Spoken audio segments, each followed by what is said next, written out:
basis? Well, when we were in Desert Storm, we were getting ready to come back. We had a meeting with the officers, and the officers were asking us how many beers should we let the soldiers drink on their way to Germany and then on the way home.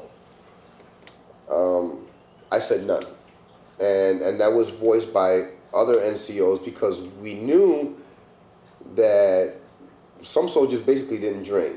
Very, very, very few. I think like maybe 1 or 2 out of a battalion might not drink. But everybody else drinks, and when you get them started, they're going to want more. So it was decided not to give them anything to drink until we hit the ground in Texas. When we got to Texas, that was it.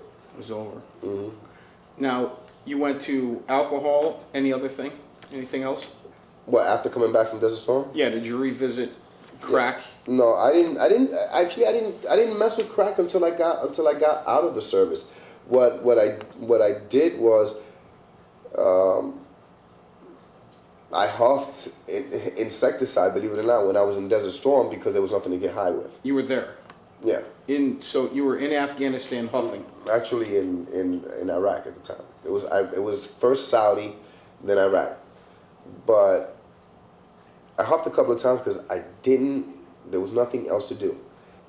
Were you the only one huffing? Actually, I was introduced to it by one of my soldiers. Really? By one of my soldiers.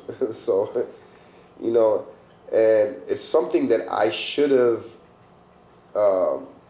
put my foot down and said no and taken the can from him or whatever. But when you put in those kinds of situations, you really don't know how you're going to react. And I really am not proud of myself in talking about this part of my career in the service. But it's something that has to be brought up because it's reality. Right. So, again, the major damage didn't really start happening, and then when I came back from Desert Storm, then I got back together again with my wife, who I was separated with before the war. So the war actually brought us together, but then eventually my addictions would drive us apart. So, when did you finally receive help and where?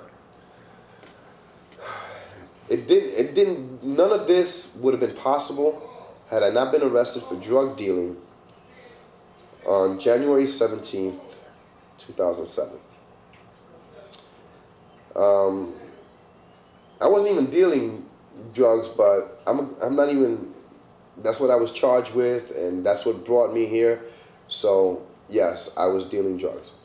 I was given the option of either serving 2 to 4 in prison or coming into rehab.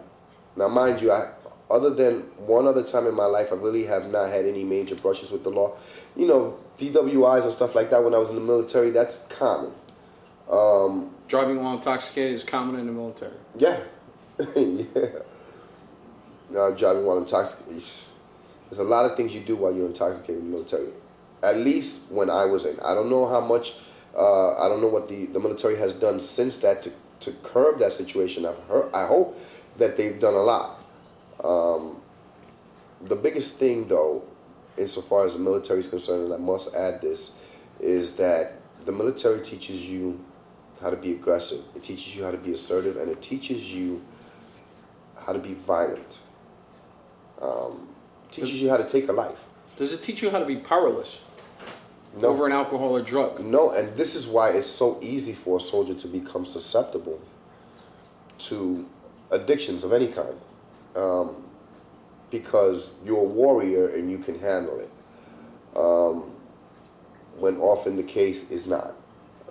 But, you know, they teach you all these things on how to be aggressive, how to take a life and all this stuff. And then you're getting out of the service and they don't teach you how to turn it off. Or at least how to deal with it. You know, or because my transition out of the military was, you know, it was like, okay, here's your papers, goodbye, thank you for serving, and that's it. Wow. You know, so. No debriefing for addiction or alcoholism or No. huffing? No. Actually, they never found out about the huffing part.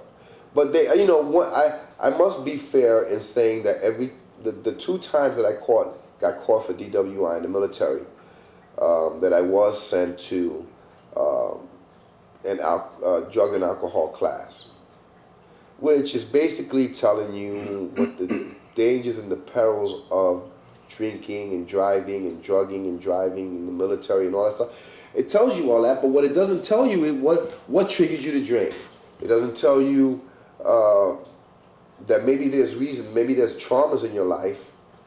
You know, when I got out of Desert Storm, I was the hero, and I was basically placed upon a pedestal. When I became an addict, I don't exist. We're joined now by Jim McDonough, Director of Veterans Affairs for the state of New York. Jim, how bad is addiction among our military personnel today, and is Juan's story typical or the exception of the rule? Well, the best information we have, Dean, is that you go back and look at a couple of years of study. In 2005, when this first started being tracked very well, the data indicated that about 4% of all service members had admitted to abusing substances within the last 30 days. Now, you fast forward to 2008, and that factor jumps to about 13%. And we know today what the data tells you is that about 1 in 4 service members have in fact admitted to abusing substances in the last 30 days. Primarily it's painkillers, but there are other forms of abuse that are occurring as well. What type of screening is being done for substance abuse within the military? The whole screening package is pretty encompassing, but for substance abuse, I'll talk about my own experience. And it's 26 years in the Army. When I first entered the Army, I was given a drug test. And I was randomly tested throughout those 26 years, whether it be on deployment or back in garrison. Our soldiers, and I'll speak from the Army perspective, we were routinely tested for drugs. Now, prior to coming in, you are screened for drug abuse. In fact, there's a question asked if you'll admit to the use of illegal drugs. I will tell you that in today's armed forces, there are certain waivers that can be obtained, and it is a practice of the armed forces to waive, to a degree, the admission of abusive drugs. The type of testing is no different than prior to deployment. Random urinalysis screening is the preferred method of substance abuse detection within the armed forces. What is added to urinalysis is the type of drugs that are screened for. Years gone by, THC, the active ingredient in marijuana, was a fundamental factor within screening. When you get into new forms of pharmaceuticals, the Army Substance Abuse Program, its screening markers have been expanded to include many of the new types of substance abuse that occurs. So it evolves over time. What type of substance abuse treatment is available to vets? Who can they call? Where can they go? Sure. The first thing I'm going to kind of lay this out as is that let's talk about returning service members for a second. Right now in our country, about 2 million young Americans have fought in either Iraq or Afghanistan. That's out of about an overall population of about 23 million veterans. So 2 million of the 23 million are veterans of these wars. For every individual who's served actively since 9/11/2001, from the date they separate, they're eligible for 5 years of free health care from the VA. So if you separate from the United States Army in the year 2010, and you served honorably and actively, you are going to be eligible